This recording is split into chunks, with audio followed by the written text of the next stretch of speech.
Uttarbanga medical কলেজেও রোগী হয়রানির ছবি। হাসপাতালের আউটডোরে রোগীদের ভিড়, কিন্তু টিকিট কাউন্টার খোলা হয়নি।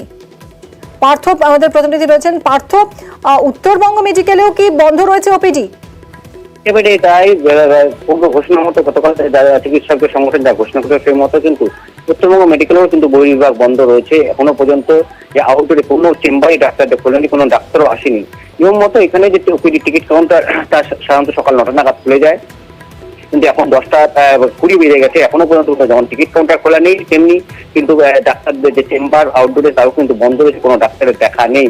স্বাভাবিকভাবেই আজ চরম দুর্ভোগে পড়েছে দূর দূরান্ত থেকে আসা রোগীরা। তোমাকে জানিয়ে রাখি যে বহু রোগী কিন্তু এই উত্তরবঙ্গ মেডিকেল কলেজ হাসপাতালে নির্ভরশীল। বালুরঘাট থেকে কোচবিহার, আলিপুরদুয়ার থেকে রায়গঞ্জ, বিভিন্ন প্রান্ত থেকে মানুষ ছুটে এসছেন চিকিৎসা পাওয়ার জন্য।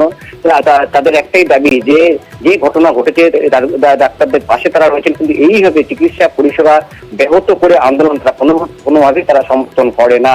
কেননা আজ শুধু সরকারি হাসপাতাল নয়, বেসরকারি হাসপাতালগুলোতে আউটডোর পরিষেবা বন্ধ থাকবে। তার ফলে কিন্তু দুর্ভোগে পড়েছেন ক্যান্সার আক্রান্ত রোগী থেকে এমন এক শিশু। অনেক ধন্যবাদ পার্থ। মেয়ে সকালবেলা একটা চুরি মুখে গলায় ঢুকে গেছে, তার জন্য এসেছিলাম দেখাতে।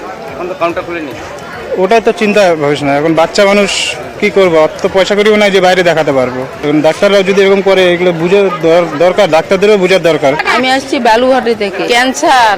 এখন শুনেছি যে এরকম অবস্থা, আমি থাকার জায়গা নাই, খাওয়ার জায়গা নেই। আবার যদি আসে এই টাকা পয়সা খরচা করে কি করে ঘুরে যাব বলেন, আমাদের কতটা সমস্যা হবে।